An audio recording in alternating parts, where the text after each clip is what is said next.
Hello students, I Abhay Kumar going to discuss part 2 of the fourth chapter Moving Charges and Magnetism of class 12. The topics to be discussed in this part are Lorentz force, motion of a charged particle in a uniform magnetic field, that is its circular and helical motion, and some problems based on it. First of all, Lorentz force.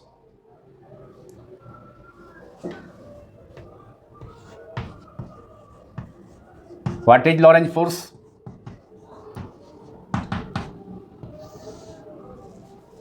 Lorentz force is the resultant force acting on a charged particle in motion in the combined effect of electric and magnetic field. It was given by Lorentz, so it is named as Lorentz force. जब कोई charge particle electric और magnetic field के combined effect में, मतलब electric और magnetic field दोनों present हो, उसमें मोशन करता है, तो उस चार्ज पार्टिकल पर जो रिजल्टेंट फोर्स, जो परिणामी बल काम करता है, वर्क करता है, एक्ट करता है, क्रियाशील होता है, उसको हम लॉरेंज फोर्स कहा जाता है. लॉरेंज फोर्स हिंदी में लॉरेंज बल. तो write down it's definition. The resultant force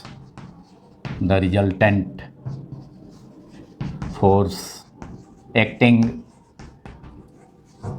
on a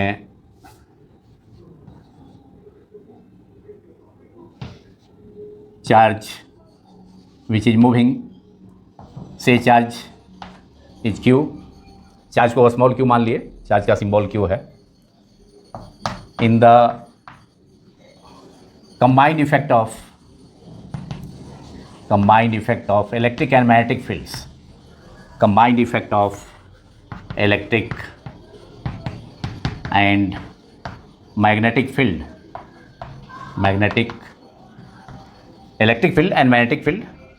combined effect of electric field and magnetic field, that is electric and magnetic fields. That is, if both electric field and magnetic field are present and a charge say small q is moving, then that charge will experience electric force due to both, that is due to electric field and magnetic field separately, and the combined effect or the net force or the resultant force acting on the charge is called Lorentz force of electric and magnetic fields. The resultant force acting on a charge, say it is a small q, in the combined effect of electric and magnetic fields is called Lorentz force. After the name of, it is named as after the name of the scientist Lorentz, is called Lorentz force.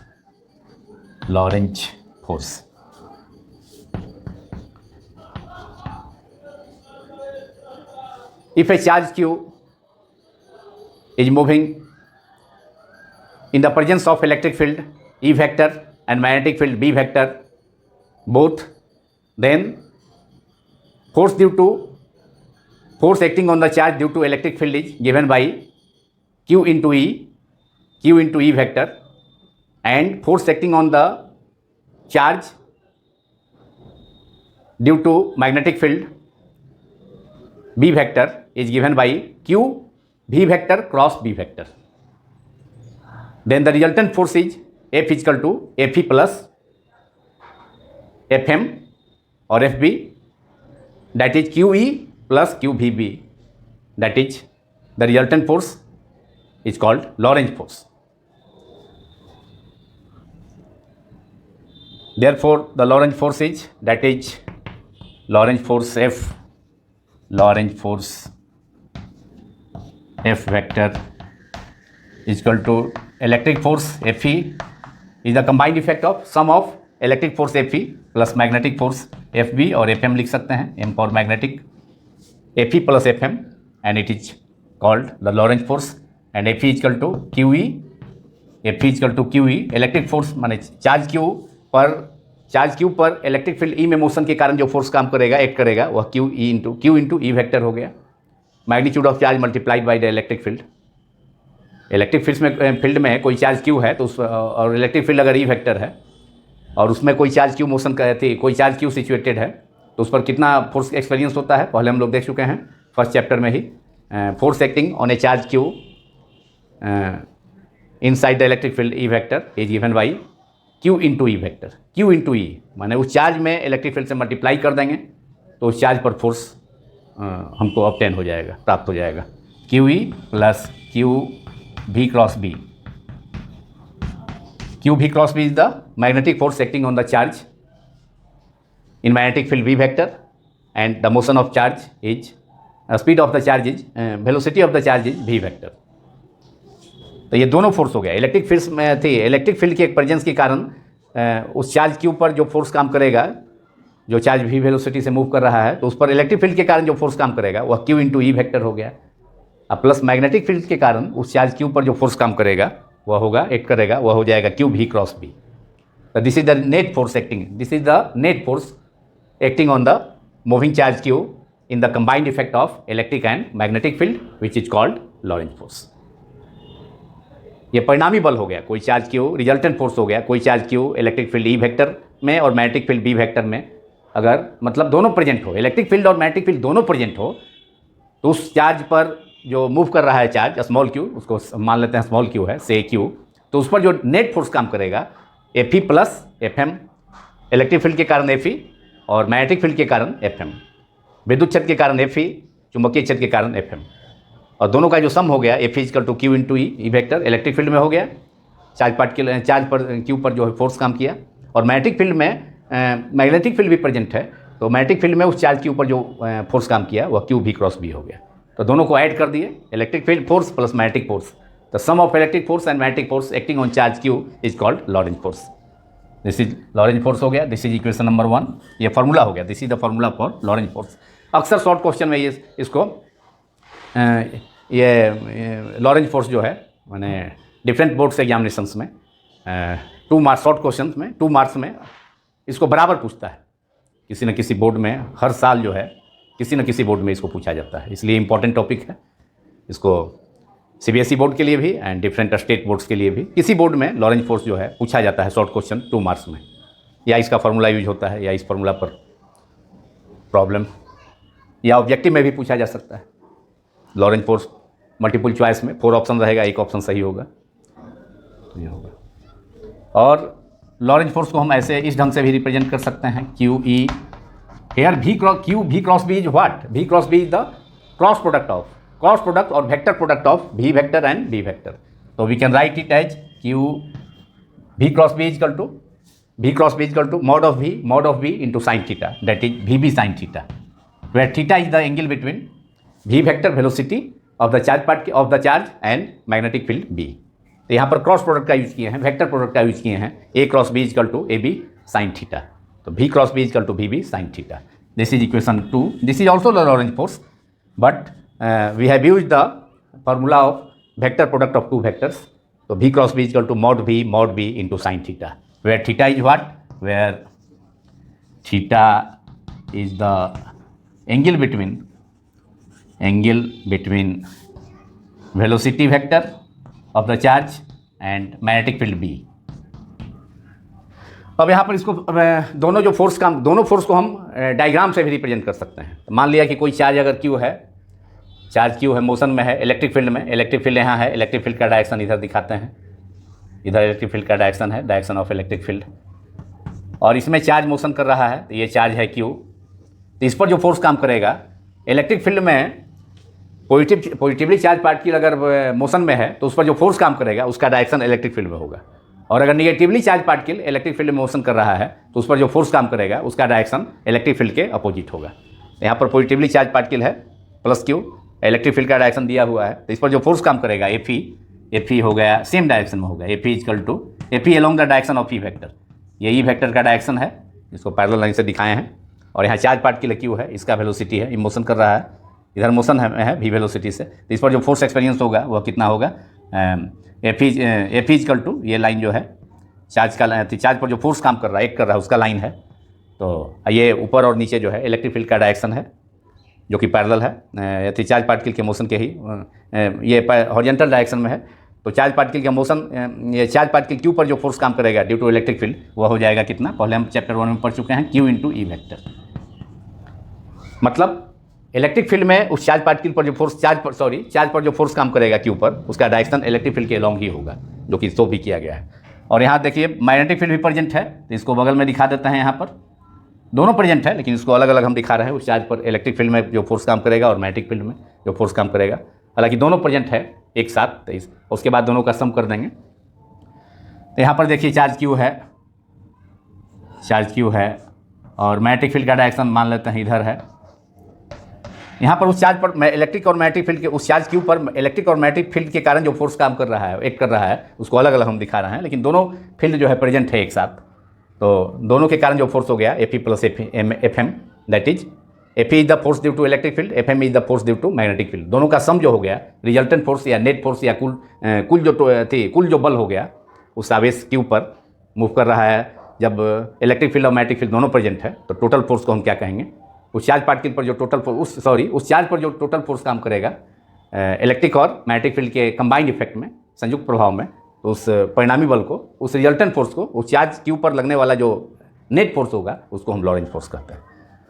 अब ये देखिए velocity का direction इधर है, velocity charge particle का motion इधर हो रहा है, बी से कितने एंगल पर हो रहा है, बी वेक्टर, ये डायरेक्शन ऑफ मैग्नेटिक फील्ड है, और ये भी वेलोसिटी का डायरेक्शन है उसका, चार्ज का, यहाँ पर चार्ज है, मैग्नेटिक फील्ड का डायरेक्शन इधर है, दिखाया गया है। और वेलोसिटी चार्ज पार्टिकल का मोशन, यहाँ पर चार्ज है लेकिन इसका मोशन हो रहा है मैग्नेटिक फील्ड के डायरेक्शन से एंगल थीटा पर, तो इस पर जो फोर्स काम करेगा वह v क्रॉस b के डायरेक्शन में होगा, मतलब v और b दोनों के प्लेन के परपेंडिकुलर होगा। तो मैग्नेटिक फोर्स जो होगा इस पर काम करेगा, ये हो गया मैग्नेटिक फोर्स इस चार्ज पर, ये ऊपर की ओर हो काम करेगा, जो कि b और v दोनों के प्लेन के परपेंडिकुलर है। तो दोनों किस प्लेन में है, वेलोसिटी और मैग्नेटिक फील्ड दोनों जो है प्लेन ऑफ बोर्ड में है, यहाँ पर प्लेन ऑफ बोर्ड में है, तो दोनों प्लेन ऑफ बोर्ड के क्या होगा, परपेंडिकुलर हो जाएगा। तो इसका डायरेक्शन हो जाएगा, जिस प्लेन में v और b है उसके दोनों के प्लेन के परपेंडिकुलर डायरेक्शन में रिजल्टेंट ये मैग्नेटिक फोर्स काम करेगा, मैग्नेटिक फील्ड के कारण इस चार्ज क्यू पर। तो ये हो गया F M equal to, F M हो गया ये Q v cross b, F M लिख सकते हैं क्यू v क्रॉस b का डायरेक्शन में काम करेगा। तो v क्रॉस b का जो डायरेक्शन होगा वो क्या होगा, a क्रॉस b का डायरेक्शन क्या होता है, ए वेक्टर और b वेक्टर है, उसके बीच में एंगल थीटा है, तो a क्रॉस b का डायरेक्शन दोनों के प्लेन के परपेंडिकुलर होता है। तो v क्रॉस b का भी डायरेक्शन जो है दोनों के प्लेन, जिस प्लेन में v और वेलोसिटी चार्ज पार्टिकल मूव कर रहा है और मैग्नेटिक फील्ड है, दोनों के प्लेन के परपेंडिकुलर, तो यह जो डायरेक्शन होगा इसको अपवार्ड दिखाए हैं, जो कि v और b दोनों के प्लेन के परपेंडिकुलर है। तो v क्रॉस b का डायरेक्शन v और b दोनों के परपेंडिकुलर हो गया, लेकिन चूंकि फोर्स किस पर काम कर रहा है, चार्ज क्यू पर, तो इसलिए क्यू से मल्टीप्लाई कर दिए क्यू, तो इसलिए total force acting on the magnetic force acting on the charge जो हो जाएगा क्यू v क्रॉस b हो जाएगा। ये चार्ज क्यू पर मैग्नेटिक फील्ड b में क्रियाशील चुंबकीय बल है, जिसको एफ एम संकेत से एफ एम सिंबल से डिनोट किए हैं। और इलेक्ट्रिक फील्ड ई में चार्ज पर जो फोर्स काम करेगा वह हो जाएगा इलेक्ट्रिक फील्ड के ही डायरेक्शन में, जो कि F is equal to Q into E हो गया। Now second topic, which is motion of a charge particle in a uniform magnetic field. और इसमें 3 केसेस होगा, 3 पॉसिबिलिटी हो सकती है। केस 1 है, फर्स्ट केस है, if motion of charge particle is parallel और anti parallel to the uniform magnetic field, मतलब चार्ज पार्टिकल या तो मैग्नेटिक फील्ड के एलोंग मूव करे तो थीटा 0 हो जाएगा, 0 डिग्री हो जाएगा, वो पैरेलल हो गया। और if the charge particle moves opposite to the direction of magnetic field, या चार्ज पार्टिकल मैग्नेटिक फील्ड के डायरेक्शन के अपोजिट मूव करे, मोशन में रहे, तो वो एंटी पैरेलल हो गया। वहाँ वेलोसिटी जो होगा, चार्ज पार्टिकल का मोशन मैग्नेटिक फील्ड के एंटी पैरेलल हो गया, तो थीटा 180 हो जाएगा। तो दोनों ही सिचुएशन में जो फोर्स काम करेगा चार्ज पार्टिकल पर, मैग्नेटिक फोर्स, अभी हमने देखा कि magnetic force acting on a charge particle on a charge Q moving with velocity v in magnetic field b vector is F M equal to Q v cross b, that is Q v b sine theta, vector product use करने पर। तो उसी formula का use करेंगे। अभी Lorentz force में हमने देखा था कि उसमें तो दोनों था, इलेक्ट्रिक फील्ड और मैग्नेटिक फील्ड दोनों प्रेजेंट था, लेकिन यहाँ पर चार्ज पार्टिकल का जो मोशन हो रहा है, मान लिया चार्ज क्यू ही है, चार्ज पार्टिकल का चार्ज क्यू है, तो यहाँ मोशन जो है यहाँ चार्ज पार्टिकल का कंप्लीटली मैग्नेटिक फील्ड में हो रहा है। मैग्नेटिक फील्ड का सिंबल बी वेक्टर यूज करते हैं हम, यहाँ पर इन दिस केस क्या हो जाएगा, थीटा इजकल टू माने एंगल बिटवीन भी, इन दिस केस एंगल बिटवीन भी एंड बी दोनों पैरेलल होगा तो 0 होगा, एंटी पैरेलल हो जाएगा, अपोजिट हो जाएगा तो 180। In this case angle between velocity v and b, angle between v vector and b vector, angle between direction of velocity and b is either theta is equal to 0 degree, और कब, in case of parallel, मतलब जब charge particle b के along move कर रहा है, ये parallel case में, और एंटी पैरेलल होगा तो थीटा, जब चार्ज पार्टिकल मैग्नेटिक फील्ड के डायरेक्शन के अपोजिट मूव करेगा तो theta is equal to 180, either theta is equal to 0 और theta is equal to 180 degree. Therefore, force acting on the charge particle is given by the formula Fm equal to Q we B. जब parallel है, same direction में है, माने magnetic field के along motion हो रहा है चार्ज पार्टिकल का, तो थीटा 0, तो क्यू वी बी साइन 0 कर देंगे, थीटा इक्वल टू 0। और एंटी पैरेलल है, जब चार्ज पार्टिकल मैग्नेटिक फील्ड के डायरेक्शन के अपोजिट मूव कर रहा है तो थीटा इज टेकन एज 180। तो यहाँ पर जो मैग्नेटिक फोर्स हो जाएगा वो हो जाएगा F M equal to Q we B sine 180 degree, और साइन 0 और साइन 180 दोनों 0 ही होता है, इसलिए therefore F M equal to 0, that is magnetic force acting on the charge particle is 0। Magnetic force acting on charge particle of charge Q is 0 when the motion of the charge particle is either parallel और anti parallel to the uniform magnetic field. Uniform magnetic field का B vector के direction के अगर parallel होता है, मतलब उसी same direction में अगर होता है, बी के डायरेक्शन में, मैग्नेटिक फील्ड बी वेक्टर के डायरेक्शन में अगर मोशन होता है तो थीटा 0 डिग्री, और अगर चार्ज पार्टिकल का मोशन मैग्नेटिक फील्ड बी के डायरेक्शन के अपोजिट होता है तो थीटा 180। तो दोनों केस में साइन 0 और साइन जो फार्मूला में जो साइन थीटा है तो साइन 0 डिग्री पैरेलल केस में, सेम डायरेक्शन में जब चार्ज पार्टिकल का मोशन होगा बी के अलॉन्ग तब, और जब अपोजिट होगा दोनों केस में साइन अपोजिट होगा अगर चार्ज पार्टिकल का मोशन बी के डायरेक्शन के, मैग्नेटिक फील्ड के डायरेक्शन के, तो थीटा 180। तो साइन 180 भी 0 और साइन 0 भी 0, इसलिए जो फोर्स काम करेगा दोनों ही केस में वह क्या होगा, force acting on the charge particle F M equal to 0। तो magnetic force acting on the charge particle, तो ये फर्स्ट केस हो गया। ये पॉसिबिलिटी हो सकती है, पहला चार्ज पार्टिकल का मोशन जो है पैरेलल और एंटी पैरेलल हो मैग्नेटिक फील्ड में, तो उस पर the charge particle will experience no force on the charge particle, that is the charge particle will experience no force. F M equal to 0, that is the charge particle experiences no force. The charge particle in a uniform magnetic field does not experience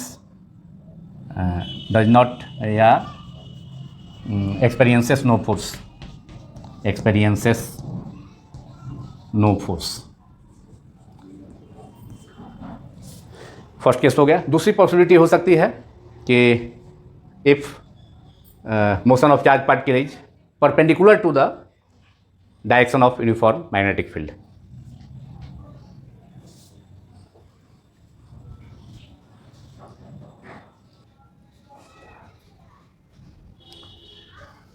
Now its second case, case number 2. If charge particle moves at right angle or perpendicular to the direction of magnetic field B vector. यदि charge particle जिसका charge Q है वह magnetic field B vector में inter कर रहा है, उसके direction के अपोजिट, उसके डायरेक्शन के परपेंडिकुलर, B के डायरेक्शन के परपेंडिकुलर एट राइट एंगल, मतलब 90 डिग्री पर, तब चार्ज पार्टिकल का मोशन कैसा होगा और उस पर कितना फोर्स एक्ट करेगा, ये केस काफ़ी इंपॉर्टेंट है। Suppose a charge particle of charge q enters in the region of a magnetic field B vector with velocity v at right angle to the direction of magnetic field. Magnetic field B के direction के, जिस plane में magnetic field B है उसके plane के perpendicular कोई charge particle जिसका charge Q है वह इंटर कर रहा है मैग्नेटिक फील्ड बी में। तो उस सिचुएशन में जो एंगल होगा दोनों के बीच में v vector and b vector, velocity vector और मैग्नेटिक फील्ड वेक्टर के बीच का जो एंगल होगा उस सिचुएशन में थीटा होगा। इसमें फोर्स जीरो नहीं होगा। पहले केस में जब चार्ज पार्टिकल मैग्नेटिक फील्ड के पैरेलल या एंटी पैरेलल मोशन कर रहा था तो वहाँ पर जो फोर्स वर्क कर रहा था, फोर्स एक्ट कर रहा था चार्ज पर, जीरो था, Fm equal to zero, that is no force was acting in that case. But in this case charge particle enters into the magnetic field, in the region of magnetic field, into the region of magnetic field at right angle to the direction of magnetic field, and magnetic field is directed inward normal to the plane of paper. Magnetic field का जो direct जिसको which is represented by the symbol cross. Part 1 में मैंने बतलाया था कि magnetic field का direction दो डायरेक्शन मैग्नेटिक फील्ड का होता है, इनवर्ड नॉर्मल या downward normal to the plane of paper and outward normal or upward normal to the plane of paper, upward direction में और डाउनवर्ड डायरेक्शन में प्लेन ऑफ पेपर के। तो inward normal to the plane of paper magnetic field का जो direction होगा उसको cross symbol से डिनोट करते हैं। तो यहाँ पर बहुत सारा क्रॉस दिखाया गया है जो कि बता रहा है कि B directed inward normal to the plane of paper. ये डायरेक्शन ऑफ मैग्नेटिक फील्ड ही है बी, जिसका direction inward normal to the plane of paper है, जिसको क्रॉस से रिप्रेजेंट किया गया है। और उसमें चार्ज पार्टिकल क्यू भी स्पीड से मोशन कर रहा है, इंटर कर रहा है, लेकिन बी के डायरेक्शन के परपेंडिकुलर। तो चार्ज पार्टिकल, किसी भी पार्टिकल का जो मोशन होता है परपेंडिकुलर अगर हो, जैसे कि वह पाथ जो है निश्चित रूप से सर्कुलर होगा। जैसे कि सर्कुलर मोशन में हम देखते हैं कि सर्कुलर मोशन में भी पार्टिकल का मोशन जो होता है सर्किल के रेडियस के परपेंडिकुलर होता है। तो निश्चित रूप से यहाँ चार्ज पार्टिकल मैग्नेटिक फील्ड के डायरेक्शन के परपेंडिकुलर मोशन कर रहा है। तो परपेंडिकुलर मोशन होगा तो वैसे एक ही स्थिति में होगा जब उसका पाथ क्या हो, सर्कुलर हो। Therefore this charge particle of charge q describe a circle and the circle of radius may be r. We can suppose the circle of radius r. ये फोर्स का डायरेक्शन है, इसको यहाँ थोड़ा प्रोड्यूस कर देंगे। यहाँ सभी को डिफरेंट पोजीशन पर सर्किल के डिफरेंट पोजीशन पर जो फोर्स एक्ट कर रहा है magnetic force, charge particle magnetic force experience करेगा तो वो किधर एक्ट करेगा, एलोंग द रेडियस। और यहाँ रेडियस जो होता है वह स्पीड के क्या होता है, स्पीड जो होगा पार्टिकल का tangent drawn to any point of the circle is perpendicular to its radius. Therefore angle between velocity and radius हो गया। यहाँ से यहाँ तक का ये सेंटर हो गया, ये रेडियस हो गया, जो कि रेडियस क्या है, आर है, स्मॉल आर मान सकते हैं। हर जगह रेडियस आर है। सर्किल का शेप सिमेट्रिक है, इसलिए सेंटर से सर्कमफेरेंस तक का डिस्टेंस सेम होगा। लेकिन जो ये चार्ज का सर्किल के डिफरेंट पॉइंट्स पर, यहाँ देखिए इस पॉइंट पर, इस पर फोर्स काम किया सेंटर की तरफ, यहाँ भी सेंटर की तरफ फोर्स एक्ट कर रहा है Fm मैग्नेटिक फोर्स। फिर जब चार्ज पार्टिकल यहाँ है तो ऊपर भी ये फोर्स सेंटर की तरफ वर्क कर रहा है। और यहाँ चार्ज पार्टिकल जब नीचे है, बॉटम पर है सर्किल के, तो ऊपर भी फोर्स काम कर रहा है सेंटर O की तरफ। मतलब फोर्स जो है is directed along the radius of the circle and speed of the velocity of the particle is perpendicular to the radius और perpendicular to the force, because magnetic force is acting perpendicular to the velocity of the charge particle. ये केवल एक ही possibility हो सकती है, जब charge particle magnetic field के डायरेक्शन के परपेंडिकुलर इंटर करेगा तो उस पर जो फोर्स, उसका जो पाथ होगा निश्चित रूप से सर्कुलर होगा, क्योंकि सर्कुलर मोशन में ये ऐसा हो सकता है जिसमें किसी पार्टिकल का मोशन रेडियस के परपेंडिकुलर होता है। यहाँ 90, यहाँ देखिए यहाँ 90 है, यहाँ भी 90 है, यहाँ भी 90, रेडियस के परपेंडिकुलर हो गया। अब यहाँ पर जो मैग्नेटिक फोर्स काम करेगा Fm, हम निकाल सकते हैं कितना मैग्नेटिक फोर्स होगा। इस केस में थीटा इक्वल टू 0 है, that is angle between V vector and theta, angle between V vector and B vector, velocity of the charge particle and magnetic field, angle between V vector and B vector which is 0 degree, 90 degree. Therefore, magnetic force acting on the charge particle, magnitude of magnetic force acting on the charge particle is Fm is equal to Q V B sin theta is equal to 90. That is theta is equal to 90 है, तो इसलिए Fm is equal to Q V B। Formula जो है charge particle Q अगर V speed से या V velocity से magnetic field B में इंटर करता है तो उस पर जो मैग्नेटिक फोर्स होता है V क्रॉस B होता है, that is Q V B sine theta. लेकिन यहाँ तो वेलोसिटी मैग्नेटिक फील्ड के परपेंडिकुलर है तो theta equal to 90, that is Q V B sine 91 होता है, तो Q V B, this is equation number 1। And this magnetic force, आप जानते हैं कि सर्किल पर कोई पार्टिकल कोई बड़ी सर्किल को डिस्क्राइब करता है, सर्कुलर पाथ पर मूव करता है, तो उस पर कौन सा फोर्स काम करता है? जो उसको सर्किल पर मोशन प्रोवाइड करते रहेगा, वह फोर्स होता है centripetal force, which act towards the centre और along the radius of the circle. And here magnetic force is also acting along the radius of the circle, and centripetal force also acts along the radius of the circle. Therefore, this magnetic force will provide necessary centripetal force to the charged particle to move it in the circle continuously. That is, for circular motion of the charged particle in a circle of radius r, this magnetic force provide necessary centripetal force. तो centripetal force is mv square by r. Therefore centripetal force जो होता है Fc equal to होता है mv square by r. अगर charge particle या particle का mass same है, स्पीड v है और रेडियस r है, तो centripetal force acts towards the center of the circle, that is along the radius along which magnetic force is acting. So this Fm magnetic force provide the necessary centripetal force to the charged particle to move in a circle continuously. Therefore we have magnetic force provides centripetal force, hence Fm is equal to Fc. In that case magnetic force he provide करता है centripetal force, तो ये दोनों को equal कर देंगे, Fm equal to Fc और QVB Fm और Fc equal to mv square upon r. यहाँ v से भी कैंसिल हो गया दोनों साइड में, दैट इज r निकल जाएगा, radius of the circular orbit r equal to mv, r को ऊपर ले जाए, QV को नीचे, mv upon QV, radius of the circular circle or circular path is mv equal to QV. This is radius of the circle. इसके लिए formula आ गया, radius of the circle, radius of the circle. और radius of the circle किसके proportional है? Mass के, speed के भी प्रोपोर्शनल है, तो मोमेंटम के भी प्रोपोर्शनल होगा. Linear momentum product of mass into velocity. Charge के इन्वर्सली प्रोपोर्शनल है, Q नीचे है, R ऊपर है, और मैग्नेटिक फील्ड B के भी इन्वर्सली प्रोपोर्शनल है रेडियस. तो इससे चार्ज पार्टिकल का स्पीड भी हम निकाल सकते हैं इसी फॉर्मूला से कि v इक्वल टू हो जाएगा कितना? QBR by m. यहाँ स्पीड हो जाएगा चार्ज पार्टिकल का, इस साइड में लिख देता हूँ. ये फिगर हो गया 1 इस केस में. चलिए ये हो गया स्पीड ऑफ द पार्टिकल. क्या हो जाएगा? v equal to QBR upon m. Equation number 2. ये speed of the particle, where m is the mass of the charge particle. m क्या है? Write down it, where m is the mass of the charge particle, q is the charge of the charge particle. m mass है, mass of the charge particle, where m जो है ऊपर लिख देता हूँ, mass of the charge particle. mass ये magnetic field का direction है, क्रॉस से रिप्रेजेंट किया गया है, which is directed inward normal to the plane of paper, अंदर की तरफ है. mass of the charge particle, small m, charged particle. Q is the charge of the charge particle, B is the magnetic field, R, small r is the radius of the circular orbit of the radius of the circle of the charge particle, motion of the charge particle, path of the motion of the charge particle. उसका radius है circular.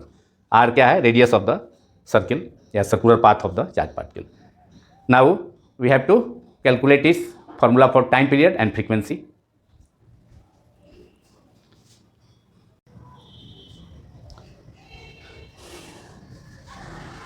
Now kinetic energy and time period and frequency of the charge particle. Kinetic energy Ke of the charge particle during its motion in a circle or during its motion to the perpendicular direction of magnetic field, charge particle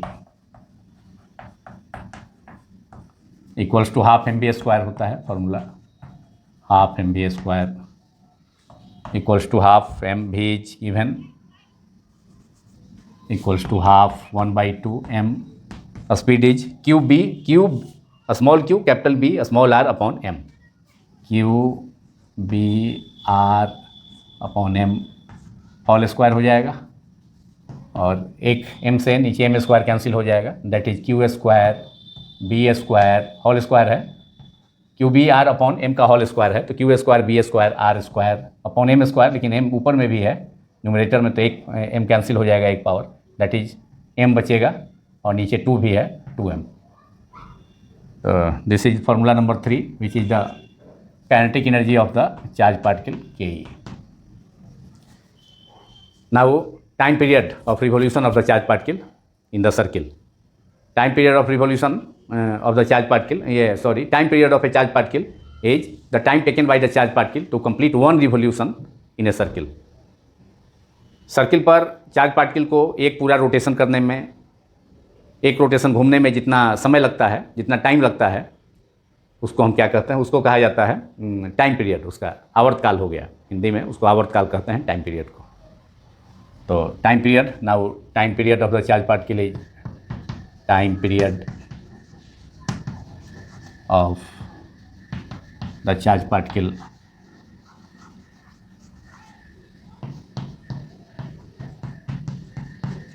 is t equal to time period distance upon velocity.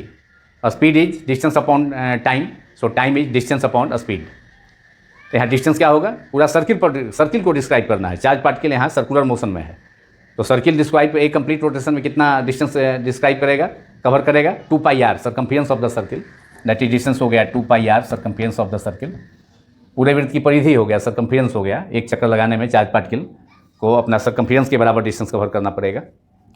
2πr and speed is v, और speed के लिए formula है qbr/m in equation number 2. That is 2πr/qbr/m. m ऊपर चला जाएगा, r से r cancel हो गया. That is 2πm/qb.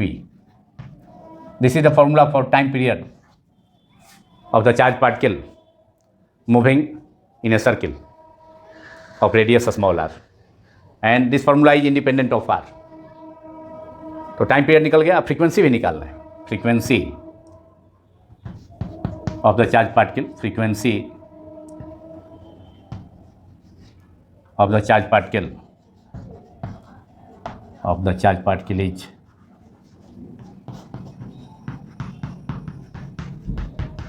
Frequency new और एन और स्मॉल न्यू. इसका ये एन होता है स्मॉल एन और न्यू संख्या सिंबल होता है इक्वल टू 1/t. फ्रीक्वेंसी क्या है चार्ज पार्टिकल का, number of revolutions made by the charge particle moving in the circle is called frequency. Number of revolution made by the completed by the charge particle in a circle in 1 second is called frequency. That is n और nu is equal to 1/t. Reciprocal of t second में अगर एक revolution होता है तो 1 second में कितना number of revolution है, तो अगर t सेकेंड में पार्टिकल एक 1 रिवोल्यूशन कंप्लीट करता है तो 1 सेकेंड में 1/t, वही उसका फ्रीक्वेंसी हो जाएगा. और ये हो गया कितना, 1/2πm/q/b. That is qb/2πm. This is the formula for frequency of the charge particle when the charge particle moves perpendicular to the direction of magnetic field. अब it is noticeable, ये ध्यान देने योग्य बात है यहाँ कि इक्वेशन 4 टाइम पीरियड और फ्रीक्वेंसी दोनों में जो है, देखिए दोनों जो में स्पीड नहीं है, भी नहीं है. ये केवल डिपेंड कर रहा है किस पर, मास पर, चार्ज पर, मैग्नेटिक फील्ड पर, इस पर डिपेंड कर रहा है. एम पर कर रहा है, चार्ज पर कर रहा है, मैग्नेटिक फील्ड बी पर कर रहा है. फ्रीक्वेंसी में भी वही बात है, क्यू बी एम पर डिपेंड कर रहा है.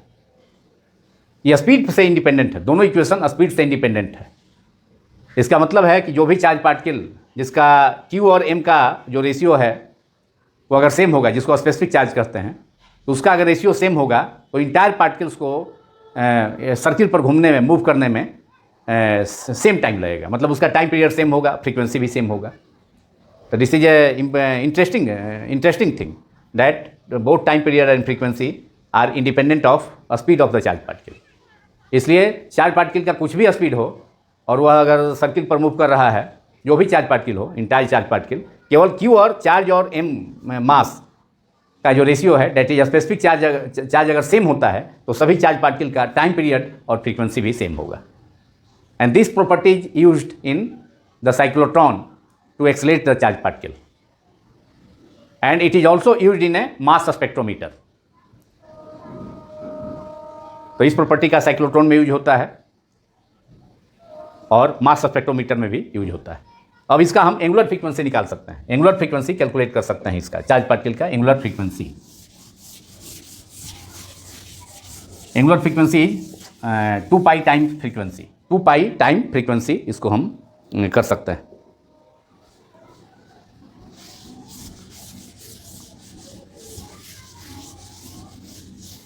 Angular frequency of the charge particle is angular frequency. Its angular frequency. It means charge particle का its angular frequency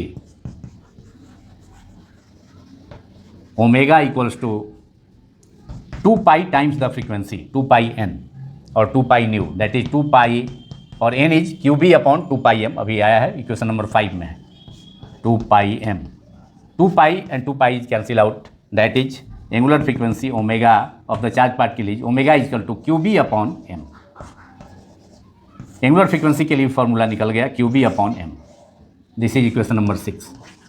And this frequency, this angular frequency of the charge particle is called gyro frequency.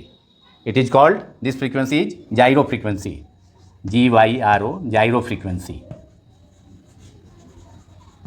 This frequency is called gyro frequency. This angular frequency is called gyro frequency. Omega is equal to qb upon m. यह भी speed पर depend नहीं करता है, angular frequency भी नहीं करता है, टाइम पीरियड भी नहीं करता है, फ्रीक्वेंसी भी नहीं करता है.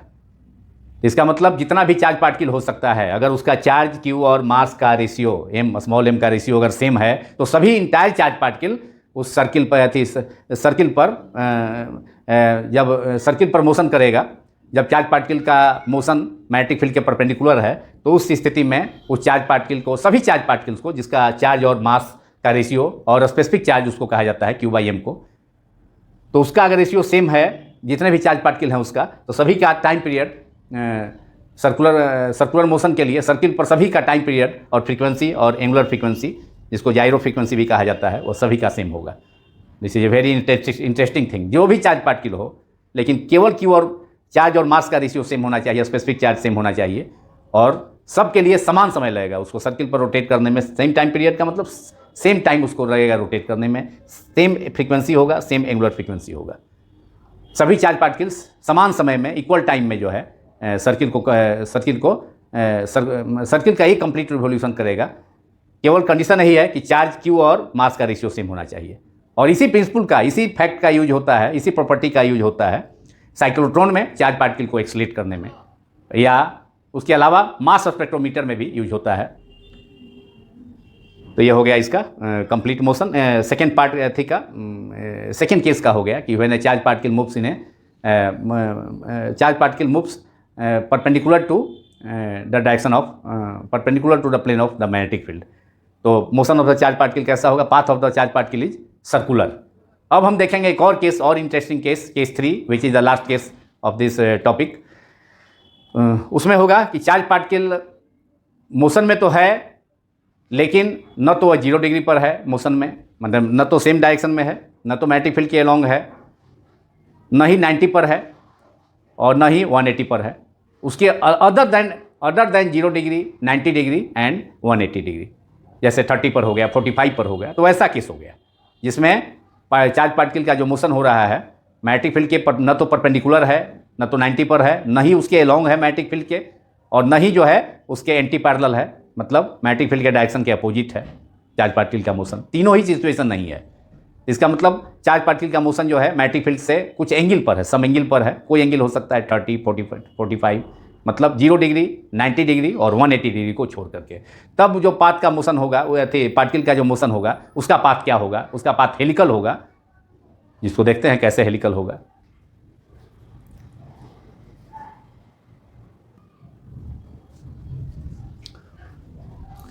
Now case 3, when the charge particle moves at an angle theta to the direction of magnetic field B,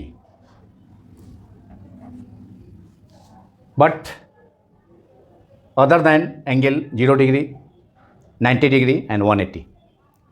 charge particle यहाँ पर इस डायग्राम में भी वेलोसिटी से मूव कर रहा है, और बी का जो डायरेक्शन है मैग्नेटिक फील्ड का डायरेक्शन उसको हमने सपोज किया है एक्स एक्सिस के लॉन्ग, बी का डायरेक्शन।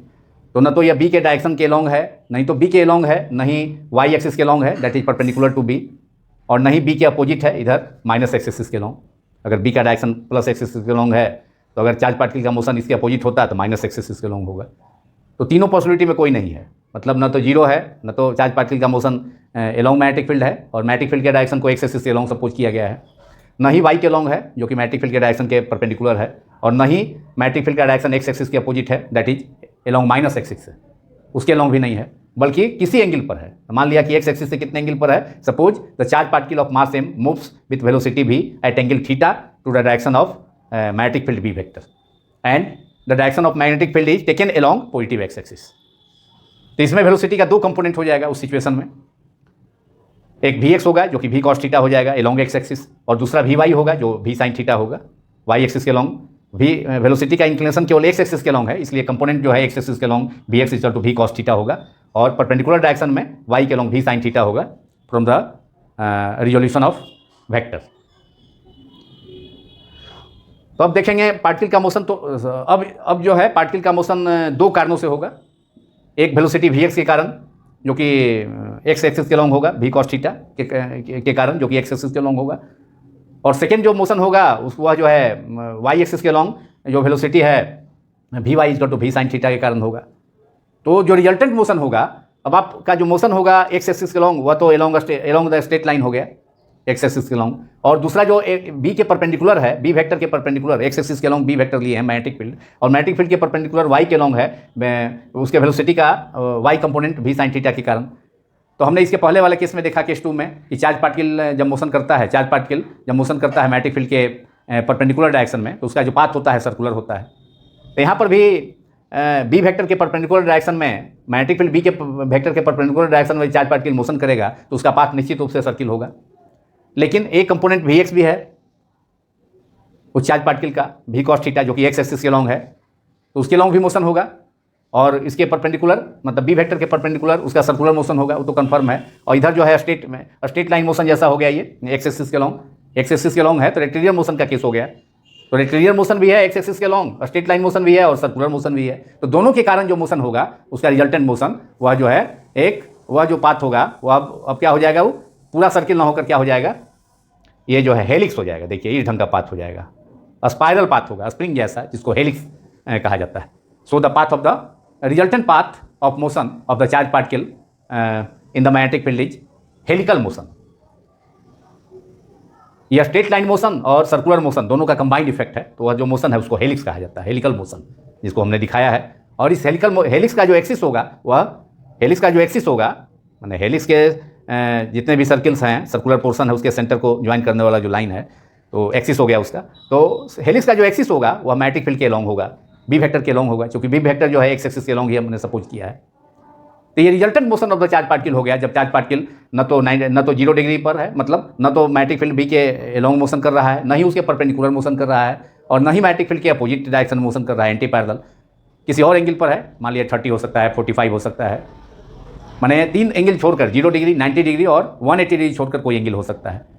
तो उस स्थिति में, उस सिचुएशन में चार्ज पार्टिकल का जो मोशन होगा वह रिजल्टेंट मोशन क्या होगा, वो हेलिक्स होगा, हेलिकल पाथ पर होगा, जो कि कंबाइंड इफेक्ट है स्ट्रेट लाइन मोशन और सर्कुलर मोशन का। तो यही आपका helical motion of the charge particle, जिसको डायग्राम में हमने दिखलाया है। अब यहाँ चार्ज पार्टिकल का मोशन, मान लेते हैं चार्ज पार्टिकल का मास सेम है, वी वेलोसिटी से मूव कर रहा है, तो उसका एक्स कंपोनेंट जो है वी एक्स है, एक्स एक्सिस के लॉन्ग मैग्नेटिक फील्ड है, और वेलोसिटी जो चार्ज पार्टिकल का है एक्स एक्सिस से थीटा एंगल पर है। तो इस वेलोसिटी का एक्स डायरेक्शन में component V x equal to we cos theta और V Y equal to Y direction में, माने मैग्नेटिक फील्ड के परपेंडिकुलर जो डायरेक्शन है वो वाई डायरेक्शन है, मैग्नेटिक फील्ड का एक्स एक्सिस के लॉन्ग है, तो मैग्नेटिक फील्ड का जो परपेंडिकुलर डायरेक्शन है वो वाई एक्सिस है। तो अब कितना फोर्स एक्सपीरियंस करेगा चार्ज पार्टिकल ये एक्स एक्सिस के लॉन्ग, वो निकाल लेते हैं। तो force experience by magnetic force experience by charge particle along X axis due to the component of due to इस component of velocity we x equal to we cos theta. Force experienced by the charge particle along x axis, that is along the direction of b, particle along x axis, that is along the direction of b, that is along b vector, along the direction of b vector. Fx equals to force acting on the charge along x-axis with the velocity component. Due to velocity component Vx is equal to v cos theta is equal to q, और v replaced by Vx, that is v cos theta, and then q v b होता है formula, तो q v replaced by Vx, v cos theta into v sin theta, तो sin theta is equal to 0. b vector के long जब motion हो रहा है, X axis के लॉन्ग देख रहे हैं मोशन हम Vx कंपोनेंट के कारण, इस v का Vx कंपोनेंट के कारण, तो sin 0 degree equal to 0, that is 0. तो कोई फोर्स जो है v cos थीटा जो कंपोनेंट वेलोसिटी का है पार्टिकल का, जो कि थीटा एक्स एक्सिस से थीटा एंगल पर इंक्लाइंड है, तो उसके कारण कोई फोर्स एक्सपीरियंस नहीं होगा. तो अब हम वाई एक्सिस पर देखें, वाई एक्सिस के लॉन्ग जो दूसरा कंपोनेंट है वेलोसिटी का वी वाई, इसके कारण जो है फोर्स देखते हैं.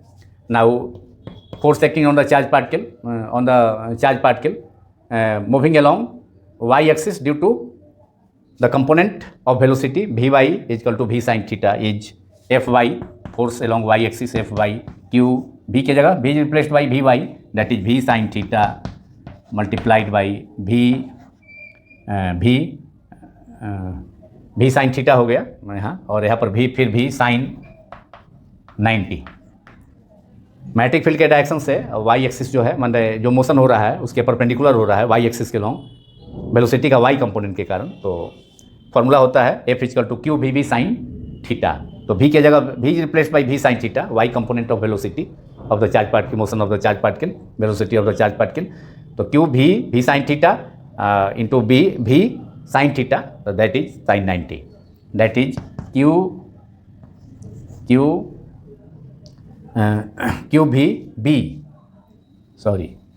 वी बी कैपिटल V, और यहाँ भी q v x into B sine 0, यहाँ b होगा. तो that is q we B sine theta. ये आपका फोर्स हो गया, force experience by the charge particle along moving with velocity component v Y equal to v sine theta along Y axis. इतना force हो गया. और सेकेंड केस में हम देखे थे कि चार्ज पार्टिकल का this is equation 1 F x equal to 0, और ये 2 हो गया इस केस के लिए. इस केस के लिए रोमन में नंबर 1 दे देते हैं, इसको नंबर 2 रोमन में. तो पिछले केस में हमने देखा था केस 2 में कि जब चार्ज पार्टिकल मैग्नेटिक फील्ड के परपेंडिकुलर मोशन करेगा, तो उस सिचुएशन में क्या होगा कि पार्टिकल का जो मोशन होगा, चार्ज पार्टिकल का जो पाथ होगा वो सर्कुलर होगा. तो यहाँ पर भी वाई एक्सिस के लॉन्ग जो मोशन है वह मैग्नेटिक फील्ड के डायरेक्शन के परपेंडिकुलर है, 90 डिग्री पर है. देयरफॉर यहाँ पर भी जो चार्ज पार्टिकल का मोशन वाई एक्सिस के लॉन्ग होगा वह जो है सर्कुलर मोशन ही होगा. तो सर्कुलर मोशन में मूव करने के लिए ये जो मैग्नेटिक फोर्स काम करेगा चार्ज पार्टिकल को, वह प्रोवाइड करेगा सेंटीपीटल फोर्स. तो therefore F Y provides necessary centripetal force F C. Therefore for the circular motion of the charge particle along Y axis F Y provide centripetal force F C, और F Y is equal to Q we B sine theta is equal to M V square by R. तो V sine theta M V square by R. तो V Y component of velocity of the charge particle v sin theta whole square upon r is the radius of the circle. This is equation number 3. और इसको solve करेंगे हम. तो v sin theta, यहाँ पर sin theta वाला एक माने v sin theta, यहाँ पर v square sine square theta. तो इधर से LHS का जो v sin theta का टर्म है वो कैंसिल हो जाएगा, केवल RHS में रहेगा. ये हो जाएगा कितना, और ये हो जाएगा क्यू भी बी साइन थीटा तो कैंसिल ही हो जाएगा. ये साइन थीटा कम थी, भी साइन थीटा कैंसिल हो जाएगा. तो LHS में क्यू बी वाला टर्म रहेगा, और इधर रहेगा एम भी साइन थीटा अपॉन आर, और इससे आर का वैल्यू निकल जाएगा, और फिर स्पीड भी निकाल लेंगे, रेडियस, उसके बाद टाइम पीरियड निकल जाएगा. तो इसको आगे करते हैं.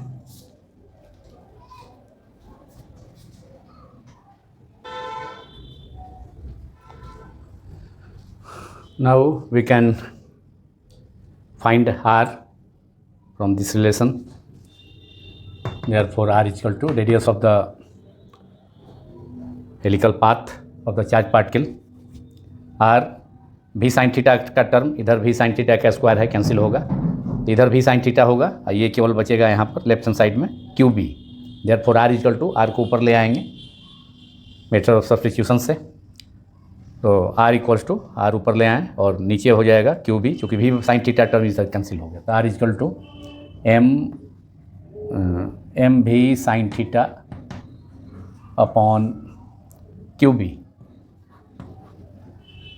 यही रेडियस होगा, radius of the helical path of the charge particle is R is equal to M भी sine theta upon Q B. This is equation 3 for this case. V sine theta L H S है, इधर R H S में भी sine theta square है, उससे cancel हो जाएगा, एक टर्म भी साइन थीटा इधर बचेगा, इधर केवल क्यू बी बचेगा एल एच एस में। अब सब्सटीट्यूशन से आर को ऊपर ले आए और क्यू बी को नीचे, यही हो गया, ये रेडियस हो गया, radius of the helical path of the charge particle, radius of the charge particle, ये रेडियस हो गया।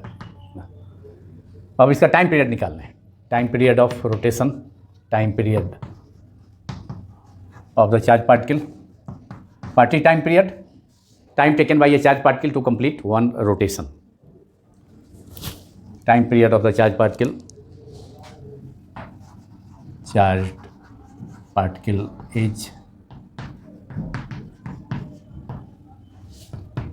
t equals to distance upon speed, that is 2 pi r, circumference हो गया सर्किल का, मोशन चूँकि वाई डायरेक्शन में जो मोशन हो रहा है वाई एक्सिस के लॉन्ग, वो सर्कुलर मोशन है मैग्नेटिक फील्ड के perpendicular, 2 pi r upon v, distance upon speed हो गया time period 2 pi r upon v, और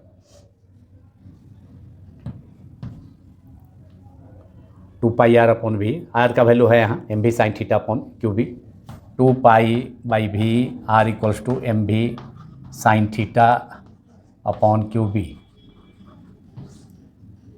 यहाँ भी से भी कैंसिल हो गया और भी साइन थीटा होगा, चूँकि मोशन जो है सर्कुलर मोशन जो हो रहा है चार्ज पार्टिकल का वह वाई एक्सिस के लॉन्ग है, बी के perpendicular, direction of magnetic field के perpendicular. So we can take here in this formula time is equal to distance upon, that is circumference upon the velocity component along y axis v sin theta.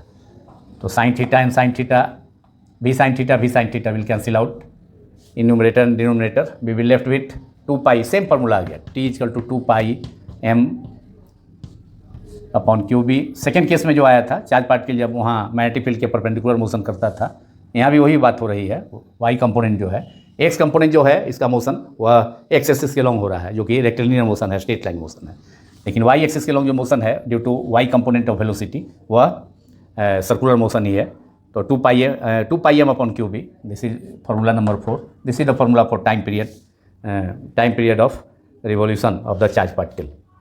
Now frequency we can calculate, we can find the expression for frequency, and that equation is can be obtained is for frequency is, now frequency of the charge particle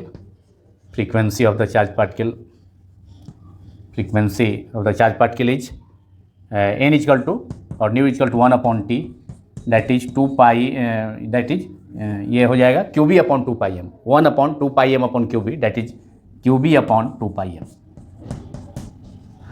this is equation number 5। अब यहाँ पर भी clear है, जैसा कि पिछले case में था कि टाइम पीरियड जो है स्पीड पर डिपेंड नहीं कर रहा है, टाइम पीरियड और फ्रीक्वेंसी जो चार्ज पार्टिकल का है वह स्पीड पर डिपेंड नहीं कर रहा है। यहाँ भी वही फार्मूला आ गया, सेम फार्मूला इस केस में भी। अब एक और फार्मूला पिच, यहाँ पिच जो है हम निकालेंगे, पिच जो होगा क्या होगा, पिच ऑफ द हेलिक्स, यहाँ जो मोशन है हेलिकल है। क्यों मोशन हेलिकल मोशन हुआ है, क्योंकि यहाँ वेलोसिटी जो है पार्टिकल का वेलोसिटी जो है वह एक्स एक्सिस जिसके अलॉन्ग मैग्नेटिक फील्ड है उससे थीटा एंगल पर इंक्लाइंड है, तो इसके कारण जो है भी का जो कंपोनेंट होगा भी एक्स कंपोनेंट भी कॉस थीटा, उसके कारण मोशन जो चार्ज पार्टिकल का है वह स्ट्रेट लाइन मोशन है, रेक्टिलिनियर मोशन है, स्ट्रेट लाइन में मोशन है। और जो भी वाई कंपोनेंट है भी साइन थीटा, उसके कारण मोशन जो है, क्योंकि मैग्नेटिक फील्ड के भी वाई जो मोशन होगा, भी वाई के कारण जो मोशन होगा, Y component of charge particle v sine theta के कारण जो मोशन होगा वह मोशन मैग्नेटिक फील्ड के परपेंडिकुलर है। और जब चार्ज पार्टिकल मैग्नेटिक फील्ड के परपेंडिकुलर मोशन करता है तो उसका पाथ जो है सर्कुलर होता है। तो भी वाई कंपोनेंट जो है स्पीड का वेलोसिटी का चार्ज पार्टिकल का, तो उसके कारण मोशन चार्ज पार्टिकल का सर्कुलर पाथ पर है, और एक्स कंपोनेंट के कारण वेलोसिटी के एक्स कंपोनेंट के कारण मोशन स्ट्रेट लाइन मोशन है।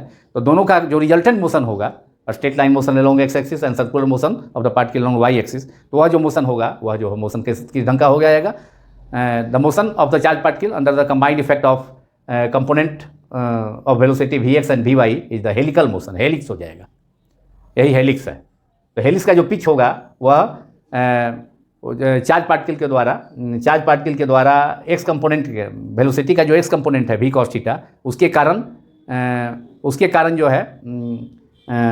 कारण लीनियर डिस्टेंस माने एक्स डायरेक्शन में, मतलब मैग्नेटिक फील्ड के डायरेक्शन में एक रोटेशन में पार्टिकल के द्वारा कवर किया गया डिस्टेंस है, तो उसको कहते हैं pitch of the helix. Pitch of the helix, pitch of the helix.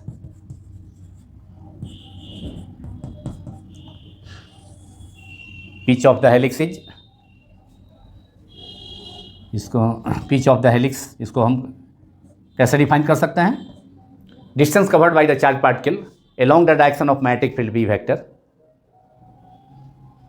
in one complete rotation is called pitch। तो ये डिस्टेंस पिच हो जाएगा। मान लिया चार्ज पार्टिकल यहाँ पर है, यहाँ से फिर रोटेट किया, अब फिर इसी फेज में आएगा तो पार्टिकल को यहाँ आना होगा। यहाँ से मान लिया कि यहाँ से चार्ज पार्टिकल जो है यहाँ पर है, किसी समय चार्ज पार्टिकल यहाँ से वन कंप्लीट रोटेशन करेगा तो ऐसे हेलिकल पाथ पर फिर सेम फेज में आएगा, इसी के सामने जस्ट सेम फेज में। तो ये जो डिस्टेंस हो गया एक कंप्लीट रोटेशन में along the direction of magnetic field, इसी को पिच कहते हैं। पिच, इसको स्मॉल पी से डिनोट कर सकते हैं, पिच को, पिच। पिच हो गया इक्वल टू डिस्टेंस अलोंग, ये pitch is the distance covered by the charge particle in one complete revolution along the direction of magnetic field. तो पिच डिस्टेंस हो गया, तो distance is speed into time. तो speed हो गया we x, x direction के long है, magnetic field का डायरेक्शन के लॉन्ग जो वेलोसिटी का कंपोनेंट है वी एक्स है, वी एक्स है। और जो टाइम वन कंप्लीट रोटेशन में जो टाइम ये चार्ज पार्टिकल द्वारा टाइम इलैप्स जो होता है, टाइम टेकन, वह है time period, that is V x into T हो जाएगा। और V X is equal to we cos theta multiplied by T, T is 2 pi M upon Q B, that is 2 pi M V cos theta upon Q B. यही formula हो गया pitch के लिए, pitch of the helix 2 pi M V cos theta upon Q B. This is equation number 6। This is the formula for pitch, 2 pi M V cos theta upon Q B. तो ये part जो second topic था, इसका all 3 cases are completed. Now before concluding this part, I am going to solve 2 problems based on the formula acting on the charge particle in the uniform magnetic field, that is Fm is equal to QVB sin theta.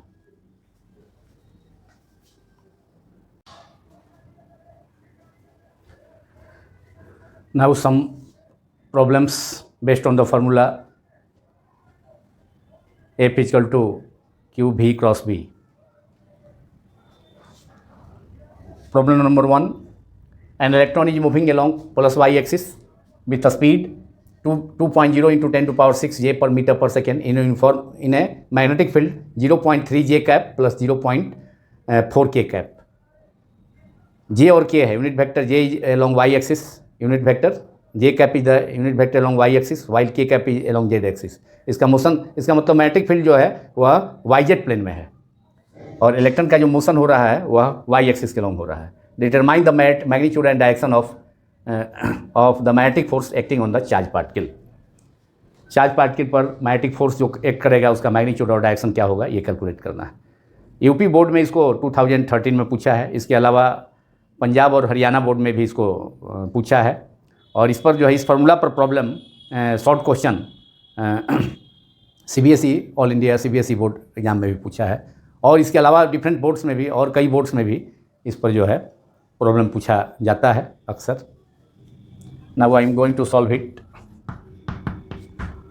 Electron is moving along Y axis. Speed दिया हुआ है electron का v equal to v vector equal to speed of the electron, velocity of the electron. लेकिन चूँकि जे axis के जे unit vector है मतलब unit vector along Y axis, तो इसका मतलब ये वेलोसिटी हो गया. मैग्नीट्यूड हो गया 2 × 10⁻⁶ मीटर पर सेकेंड. स्पीड हो गया और डायरेक्शन भी है that is velocity v vector equal to 2.0 means 2 × 10⁻⁶ J cap metre per second. और मैग्नेटिक फील्ड दिया हुआ है बी वेक्टर इजकल टू, यहीं बगल में लिख देता हूँ, बी वेक्टर 0.3 जे कैप प्लस 0.4 के कैप। मैग्नेटिक फोर्स निकालना है, मैग्नीट्यूड डायरेक्शन, तो वेक्टर फॉर्म में ही इसको हम लिखते हैं। F M magnetic force acting on the electron, F M equal to Q, formula भी पढ़ाया है इसी पार्ट में, क्यू भी क्रॉस बी, भी वेक्टर क्रॉस बी वेक्टर। और क्यू जो है कोई चार्ज पार्ट के लिए, हाँ चार्ज पार्ट ये इलेक्ट्रॉन है तो इलेक्ट्रॉन का चार्ज के लिए स्मॉल ई लिया जाता है, तो स्मॉल ई ले लेंगे। इलेक्ट्रॉन का चार्ज निगेटिव होता है लेकिन उसका मैग्नीट्यूड जो होगा मॉड लेंगे तो उसका माइनस ई लिख सकते हैं हम, लेकिन उसका माइनस को नेगलेक्ट कर रहे हैं, मैग्नीट्यूड ही कंसीडर कर रहे हैं उसका। तो e v cross B, B vector cross B vector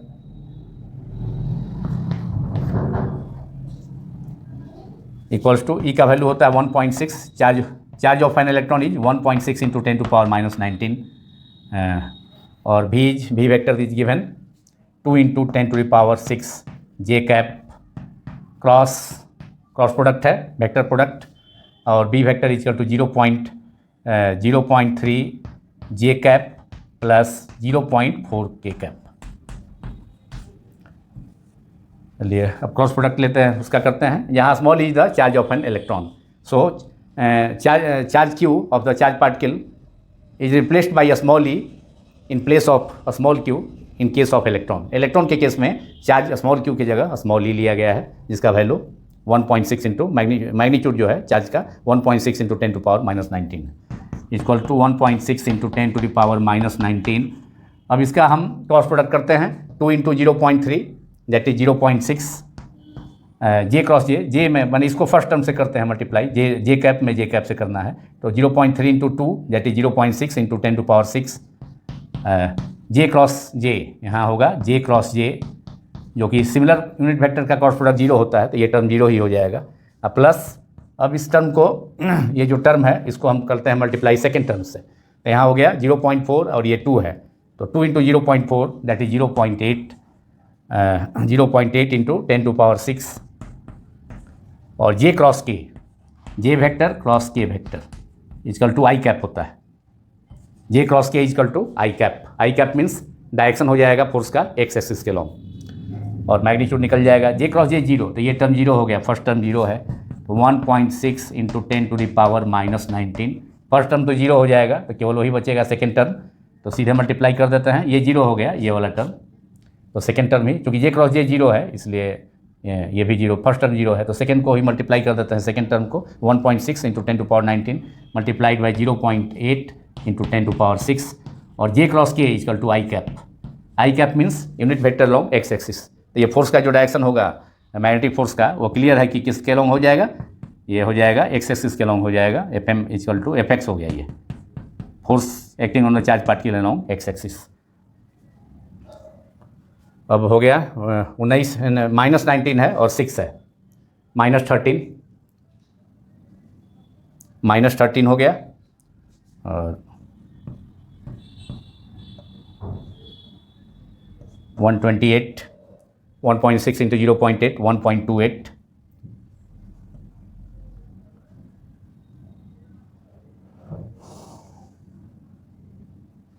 into 10 to the power minus 10 to power plus 6 और 10 to power minus 19, 10 to power minus 13 6 plus 6 19, यहाँ माइनस है प्लस 6 है माइनस 19 निगेटिव ज़्यादा है, माइनस 13, और आई कैप हो गया, आई कैप का मतलब ये इतना हो गया न्यूटन आंसर। इसका मैग्नीट्यूड हो गया कितना, magnitude of force is 1.28 into 10 to power minus 13 newton, और मैग्नीट्यूड ऑफ फोर्स हो गया, मैग्नीट्यूड ऑफ फोर्स जो कि इसी में इसका आंसर है दोनों, मैग्नीट्यूड हो गया 1.28 into 10 to power minus 13 newton, और डायरेक्शन हो गया along positive x axis, i cap है, आई cap is the direction along positive x axis. Magnitude of magnetic force हो गया acting on the electron is 1.28 into 10 to power minus 13 newton, and direction of this force direction of this force along positive x axis, along plus x axis This is the answer of this problem. I am going to take one more problem in which time period of revolution of the charged particle is to be calculated.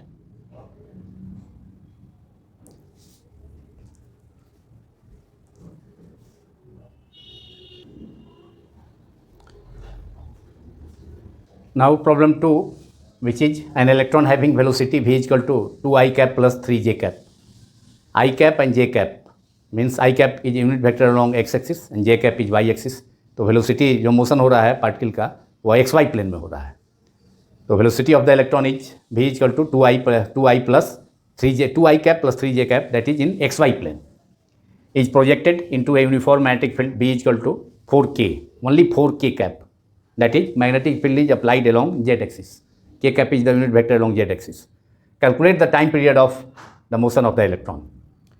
Electron के motion का time period निकालना है. मतलब one complete rotation में electron को circle पर one complete rotation में कितना टाइम कितना लगा total time taken by the total time taken by the electron in one complete rotation of the circle, वो कैलकुलेट करना है टाइम पीरियड. ये प्रॉब्लम 2010 में बिहार बोर्ड में पूछा था, BACB में. इसके अलावा CBSE बोर्ड में भी इस ढंग का प्रॉब्लम पूछा हुआ है. इसके अलावा और भी बोर्ड में इस ढंग के क्वेश्चन प्रॉब्लम्स पूछे जाते हैं. Now I am going to solve it. Given it is given velocity of the electron is 2i cap plus 3j cap and b equals to 4K cap. हमको टाइम पीरियड निकालना है, time period of revolution capital T के लिए capital T निकालना है. Time period of revolution of the electron. एक complete rotation में circle पर कितना समय लगेगा इलेक्ट्रॉन को एक कंप्लीट रोटेशन कवर करने में. अगर फोर्स कहता तो फोर्स निकालने के लिए रहता मैग्नेटिक फोर्स, तो फिर वही फार्मूला जो इसके पहले वाले प्रॉब्लम में मैंने यूज किया, F vector equal to magnetic force FM equal to e v cross B. Q भी क्रॉस बी होता है, लेकिन इलेक्ट्रॉन है तो इलेक्ट्रॉन के केस में चार्ज स्मॉल ई हो जाएगा. लेकिन यहाँ टाइम पीरियड पूछना है तो यहाँ उसको निकालने की ज़रूरत नहीं है फोर्स, क्योंकि डायरेक्ट फार्मूला हम यूज कर देते हैं. टाइम पीरियड का फार्मूला है using the formula of time period, जिसको हमने कैलकुलेट किया है इसी पार्ट में आज. Using the formula T equals to 2 pi m is the mass of electron upon QB. Q into B, small q charge of the charge particle. यहाँ तो charge electron है तो इलेक्ट्रॉन के लिए Q is replaced by small e. तो 2 pi small m upon small e into B. B दिया हुआ है 4K that is along. Clear है कि Z एक्सिस के लॉन्ग है, तो मैग्नीट्यूड इसका केवल 4 हो जाएगा. बी का जो मैग्नीट्यूड हो जाएगा वह 4 हो जाएगा. टेस्ला ये 4K ये टेस्ला होगा. मैग्नीट्यूड लेंगे बी का मॉड हो जाएगा that is mod of B 4K cap tesla that is 4 tesla along Z axis.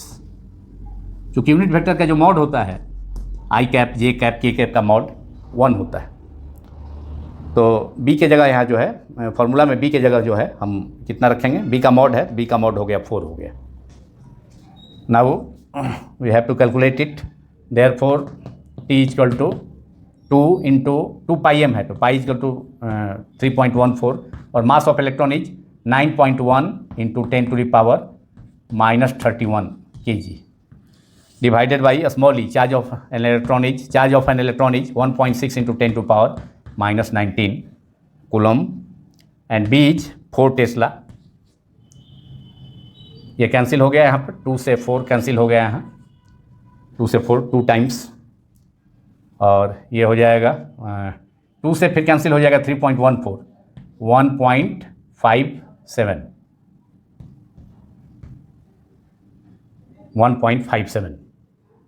1.57 into 2 हो जाएगा आपका 3.14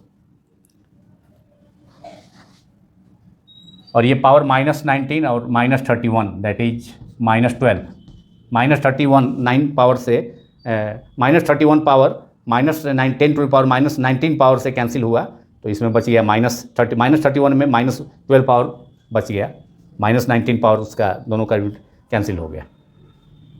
अब ये हो गया आपका, मल्टीप्लाई करना होगा 1.57 मल्टीप्लाइड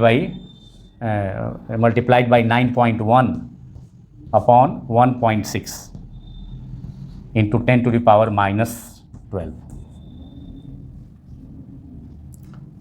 अब इसमें मल्टीप्लाई हम कर सकते हैं 1.57 मल्टीप्लाइड बाई 9.1 7516336 51 5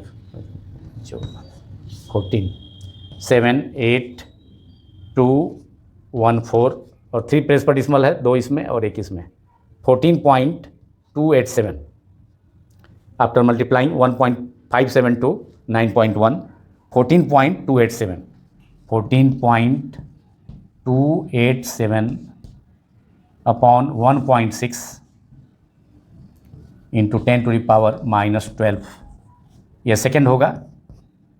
अब इसमें केवल डिवाइड कर देंगे, इससे केवल डिवाइड कर देंगे। 2.287 है तो इसको 3 कर सकते हैं, that is 14.3 upon 1.6 multiplied by 10⁻⁻12। एक प्लेस पर डिसिमल है, कैंसिल हो जाएगा, ये 16 लगभग 8.9 आएगा, 8 टाइम्स से आएगा। 143 upon 16 multiplied by 10⁻⁻12 that is 8.9 multiplied by 10⁻⁻12 second. This is the answer. Time period of the electron. This is the answer. 8.9 143 में 16 से डिवाइड करेंगे तो लगभग 9 टाइम, मैंने उसको समझिए 9 इंटू 10⁻⁻12 सेकेंड नियरली। ये इसका आंसर हो गया 8.9 इंटू 10⁻⁻12 सेकेंड। इसको आप लोग that is time period of the electron. इसको आप लोग उतार लें, लिख लें। और इसी के साथ ये पार्ट समाप्त होता है, जिसमें कि थोड़ा लंबा पार्ट था, जिसमें कि 3 केस हो गया motion of a charge part के लिए in uniform magnetic field, 3 cases, Lorentz force और 2 प्रॉब्लम भी किया। चूँकि एग्ज़ाम नज़दीक है, इसको देखते हुए थोड़ा पार्ट जो है लंबा किया जा रहा है कि सिलेबस जल्दी कंप्लीट हो। और पर डे 12 का क्लास जो है उसके लिए वीडियो तैयार अब किया जा रहा है। Thank you very much.